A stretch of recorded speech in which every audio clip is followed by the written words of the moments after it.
Hello friends, this is Dr. Amarjit Kaur. I am Professor of Accounting and Business Communication at the Department of Management, Gurugram University, Gurugram. I carry about 30 plus years of experience in the field of education and food industry. I have authored 9 books and 56 research papers so far, and I am very happy that I am here with you this day to talk on employment communication and specifically about resume and CV writing and what all it should have. So, this is the topic we are going to cover today. We are going to discuss this topic in 2 parts. The first part we shall be talking about what does resume and CV contains, and thereafter in the second half we are going to talk about do's and don't about CV and resume and 2 more aspects of employment communication. So friends, I would like to request you to refer to the previous lecture in this regard, where we talked about what is employment communication. We discussed about 2 parts, 2 things. One was what is self analysis through which we can carry through SWOT or Johari window, and second thing we talked about how should one research about job market, be it industry research, be it sector research, be it company related research. So these 2 steps were talked about, that how should one assess himself and herself, and second is how should one carry the research about or search for employment pertaining to different sectors or industries. So in this regard, we have reached to the third stage, the planning for employment, right? So we are going to talk about third step, that how should I plan for employment, which actually comprises preparing for your application, how to apply. Before that, you need to be ready with your resume or CV, curriculum vitae. Alright, so we are going to discuss these 2 things for the next few minutes. So this was the background. Now coming to the resume, the first thing I want to talk is resume.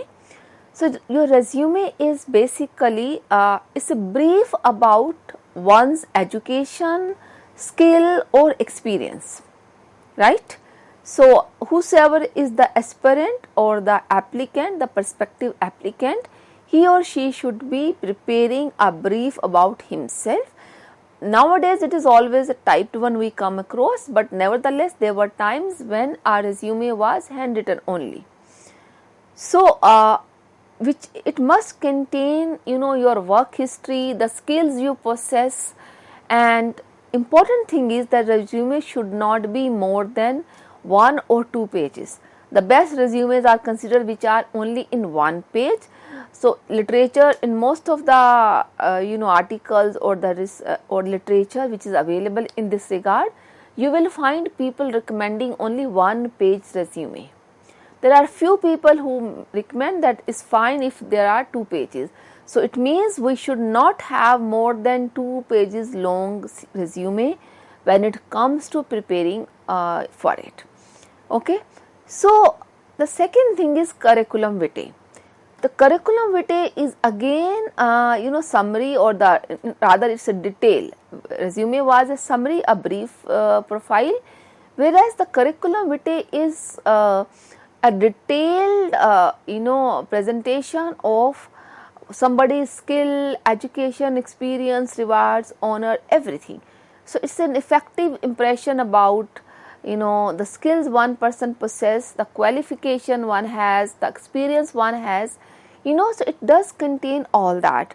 So, and we, through our CVs, we are trying to build an impression in the mind of employer, the prospective employer, that how can I be a valuable asset to the company, right? So the curriculum vitae or the CV, which we call in short, are typically used for academic, legal, medical or scientific roles. If you want to apply for a job in academics as assistant professor, associate professor or professor, we generally have CV because a resume may not suffice. Resume is a brief of somebody's achievement. skill and education. So the curriculum vitae, it provides you liberty to exceed the page limit of a resume. That's a major important point about CV. And generally in these professions which I just said, academic, legal or medical or scientific roles, if you are applying for scientific role, you may have carried many researches, so you need to write them all because they become relevant. If somebody has to apply in academic job, be it a teacher, assistant professor or associate professor, one need to write down the conferences attended, the workshops attended, the paper presentation in conference, research carried in, research published in in different journals. So we really need a lot of details in these application in these CVs. So these are the requirement in such field. Even a doctor may have carried a lot of research, so even he or she need to refer to those details or need to mention those details in application, job application, so in CV format. So these are the roles where CVs are required, because a lot of details are required for conferences, publications, research, etc. So now after this we will be talking about what are the essential parts of a resume, and thereafter what are the essential parts of a curriculum vitae, CV. Okay, so let's begin with resume. The first and the foremost part of resume is header. Header doesn't mean that we will write resume at the top. No, the header will be actually comprising the name of the person and the contact details, including address of the person who is the aspirant applicant. So that is what the header is. So that's the first thing in resume. The second part of a resume is professional summary. So professional summary could be the seasoned professor with 20 years of experience in the area of higher education and specialized field, accounting, finance, HR, with 20 research papers. So this is summary, 2 lines, 2.5 line, 1.5 line. So this professional summary should not be more than 2 to 2.5, 3 lines maximum, right? But it should give a gist to the reader that the person has these many years of experience in this area and can be a valuable interest. So this summary should actually inculcate interest in the mind of reader, the first one who is screening your resume. You just think from the audience perspective, you are sending it to somebody. So let's take it this way, that will my CV be accepted by just looking at the summary or not? Does it stand a chance to be included after screening or to qualify or to pass the screening test? You just question yourself before you write the summary. And mind you, this question should come to your mind every time you are applying for a new job, which means this summary should not be same for all the job applications, right? For all type of employment, we have different types of employment across the world, across the sectors. So make sure you look at the summary every time you apply afresh, right? So this was the second part of the resume. Now coming to the third thing, skills. So skills are the most important part of anybody's resume. So the skills may include your IT skill, your language skill, your negotiation skill, your life skills, any kind of skill, your soft skills. So whatever you are good in, make sure you do not forget to write all the skills, and it's better to put the skills in bullets form, because you may not have that much space to explain every skill. So what we recommend is that we should have bulleted skills, and if you think the role is such where it is important to devote a certain part of the one page resume to the skill, to emphasizing any particular skill, then certainly you should go for. because as I just said a minute ago, and I'm repeating, that every resume, every time whenever you are applying for a new job, make sure you give a glance again and again to all the heads, including your summary and skill, especially the summary. Now coming to the fourth part of a resume, which is work experience. So somebody may have no experience at all. A fresher may not have any experience, but may have work experience as a leader in coordinating some activity. A leader organizing some activity. As a student, you may be organizing some activity and you played a role of a leader in that. You were heading that team which was organizing a farewell party, a fresher party, a fest. So even that can be mentioned in the work experience. That is not work experience. You may write experience in the domain of leadership, in the coordination. So you may like to write in those words. But most of the students nowadays may have exposure to a company during the internship. So the internship should be mentioned, and the heading could be internship experience, if not the work experience. But if it is your second job you are applying for, third job you are applying for, then certainly you have work experience. So you should be writing the designation, the name of the company, and the duration you spent for one company or for one role, right? So that is the fourth part. The last part is education. So you may find a resume where education is at the top. These 5 parts need not to be in the very same order which I am mentioning. Of course, header is always the first thing and the summary should be the second thing. But after that, which part you want to keep at the top, either education or skill or work experience. If you are applying for a job in education sector, you may like to put education at the top. If you are a gold medalist in your education, you may like to put this as the third thing, right? So the order can be changed after the second part of the resume. The first and the second part remains as it is for most of the resumes. Okay. So these are the 5 parts which are essential to be there in our resume. Now I will talk about 2 parts which are optional. And this optional part could be anything more than that, which I am going to discuss now. The 2 optional parts are training and certification number 1, and then honors and awards number 2. So training and certification, somebody has been trained on 6 Sigma. Somebody has been trained on lean management. So those are the training programs. Somebody been trained for something else. Somebody has done the certification on digital marketing, certification on business analytics, certification on IFRS. So any kind of certification you have gained, certification on Python language, certification on R language, right? So these certification and training should be highlighted. It may be there, it may not be there. So it is an optional part. And if you have earned any certification, or if you are trained for anything, please be sure to write it. You must be writing that training or certification.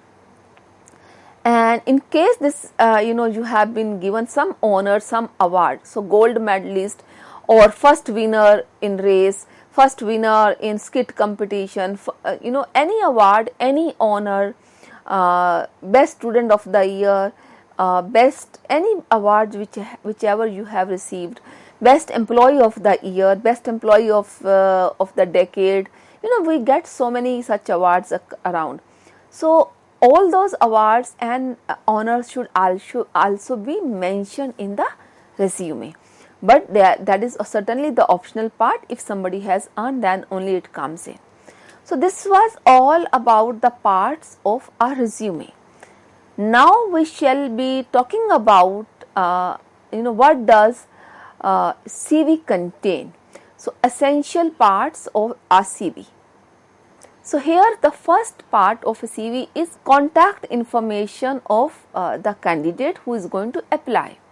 So that contact information is very much like the header in a resume. So in the contact information we will have the full name of the person, right? Then we will have address, and addresses could be both. If your permanent and the correspondence address are different, then make sure you include both. A student who is applying for the job and is staying at a hostel may write the address of the campus, and he or she may have residential or permanent address separately, right? So third thing is the phone number or the contact information, which comprises your landline number if it is there, your cell number, and it should be complete with the country code or the state code. So if my country code is 91, if we are living in India, right? So we should include 91 as a country code. If you are writing a landline number, make sure you write the STD code, right? State code for the telephone. So those codes should be there along with the phone number. Then the email ID should be there. Nowadays most of the communication for any employment comes through email. So make sure you add the email address, and important thing is that email address should be professional. I come across email addresses like rocks, XYZ name rocks, sweetie, like those, very casual email IDs. Make sure you have a professional email ID, generally your name, your last name, for example, amarjit.kaur at whatever email address I am using, whatever IP address I am using. So make sure your email address is professional, doesn't contain any casual approach in that. And then your photographs could be there on the right hand side of your CV, which should be latest, which should be a passport size photograph and a professional photograph. You should not have a photograph clicked in casual clothes, so for sure, and not any casual expression as well. Now the second part is career objective or objective statement. So most of the CVs will have objective statement or career objective as the second thing after the first essential part is been given. So the essential part was your contact information. So the second is your career objective. So this should be written very carefully, because as I said, it's like a summary. It should not be exceeding more than 2 sentences, 2.5 sentences at the most. It should be as clear and concise, but should emphasize upon your skills and your qualification, and it should relate to the position you are applying for, which means this career objective should be written again and again for every new role you are applying for. If you are using the same CV for the similar kind of role, then fine, you can use the same CV. But if there is a difference in the role you applied for earlier and now you are applying, make sure you modify this CV, and especially your objective statement as per the roles. It could be, what could be your career objective? Let's say to leverage the 15 years long experience or exposure in the digital marketing field for the benefit of your company, for the benefit of a company in IT sector, for the benefit of customers, whatever, for the benefit of employer. So I want to leverage my 15 years of experience of digital marketing. It means in one line I am claiming that I am carrying 15 years of experience exclusively in digital market domain, right? So it is a clear, concise, short one sentence. Then the third part of CV is academic qualification. We should be starting from the recent educational degree first, right? And it can be a tabular form or it should be bulleted, whichever way is you are comfortable.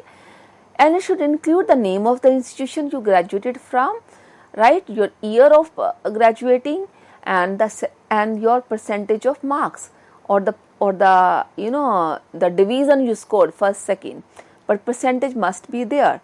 So it should be in the top most or the latest most education qualification to the the previous one, like if this should go in this way. The fourth part of a curriculum vitae is, any internship, any work experience, and if not, then the project undertaken, right? So we should be listing down the most recent internship or the most recent project we have done first. Thereafter, we should go for the next project or the next internship or next work experience. So whichever is applicable on you. It should include the name of the company you have worked with as an intern, as a full employee, or as on live project, the location of the company, duration for which you have worked for them. It all should be there in very concise form, and at least few bullets or 1-2 sentence about your key role or there, key responsibility areas, which we call as KRAs. So what was your KRA or what were your KRAs there in that role which you are just referring, and also you may like to mention the specific result. Let's say you are applying for a manager in admissions, manager in recruitment. So you may write recruited 10,000 people, recruited 5,000 people pan India, across world, across globe, right? So whatever you have accomplished, even that can be highlighted in this section. Thereafter, the next section is skills. The fifth section of the CV is what all skills you have, and this is very much like resume only. In resume, we discussed that we should have the skills section, and so is true for a curriculum vitae as well. Here we should write our IT skills, our any software programming we know, any language we know. Language doesn't mean only the spoken language, any IT language, the computer language if we know, like R, Python, any skill other than these should be mentioned. Skilled in this, skilled in that, whichever area you have been skilled at. Then the sixth part of CV is awards and recognition, which we have an optional part in resume as well. Here also, if you have earned any award or recognition, you should be specifying under this heading only, right? So we should list our academic awards or our any non-academic award and honor, and it should again be in the order of the recent one to the next one. So if you have been awarded some gold medal in 2022 for your postgraduate degree, it should come first, and then if you were also awarded silver medal, for example, in your graduation degree, it should go second, and so on, right? You were state topper in English language in your 12th mark, that should go third, right? So academic awards and honor in the order of your latest to the last one, in that order it should go. It should include the name of the organization and its location, year of the award, year of the honor you have been given, right? What kind of participation it was, the involvement was. It was a contest or it was any rank you held or you hold, any recognition, what kind of recognition it was, if it was an award, what was the name of the award. So all these details should go in your CV in this section. Coming to the seventh point, is your associations and activities. Association could be in any community service, any you volunteer for something, you were associated with Red Cross Society for organizing blood donation camps. You were part of some club, some professional body, membership of, for example, I am member of CME USA, right? I am member of Chicago chapter of IMA, right? So that should be there in my CV. So your association, your activities, you are associate member of Chartered Accountant group, that should be there. You are a member of, let's say, you were a member of a leadership club, you were member of, let's say, HR club, sports club in your college, in your previous organization. So that all should be mentioned here in this section. Then comes the eighth section, eighth part of the CV, which is personal detail.